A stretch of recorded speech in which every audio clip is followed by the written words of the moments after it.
শিম ভাজতে ভাজতে একটা কথা মনে পড়ল যে সবুজ সবজি আমরা যত খাবো তত আমাদের শরীরের পক্ষে ভালো। এতে ওয়েট কন্ট্রোল করে, সুগার লেভেল স্টেবল থাকে, তারপর ইমিউনিটি পাওয়ার বাড়ায়। কিন্তু ওই যে কথাতে আছে, খাওয়া ভালো কিন্তু খুব বেশি পরিমাণে খাওয়াটাও কিন্তু উচিত নয়। মানে একটু ব্যালেন্স করেই খেতে হবে।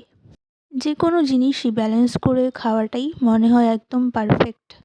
শিম ভাজতে ভাজতে ফুলকপিটাও কেটে নিলাম। তুমি যাই খাও না কেন, ওই ব্যালেন্স করে খেলে খুব একটা প্রবলেম হয় না শরীরে। ফুলকপি কাটতে কাটতে ওদিকে আমার শিম ভাজাটাও কমপ্লিট হয়ে গেল। অল্প একটু কড়াইশুঁটি ছিল, তাই ভাবলাম যে ফুলকপিটা কড়াইশুঁটি আর আলু দিয়ে তরকারি বানাবো।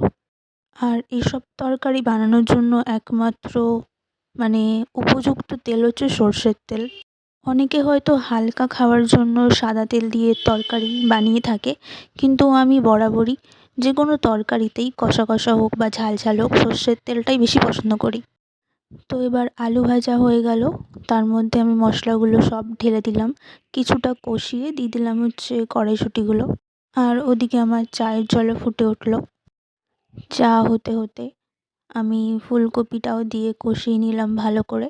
কথাতেই আছে, যে কোনো তরকারি, মাংস, ডিম বা যে কোনো তরকারি তুমি যত মশলা দিয়ে কষাবে তত সেটা খেতে আরও টেস্টি হবে।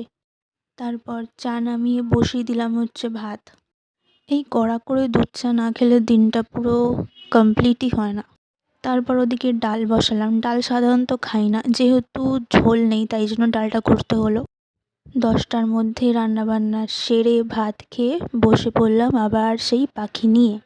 আসলে ডানাতে কী কালার দেবো সেটা আমি খুঁজে পাচ্ছিলাম না।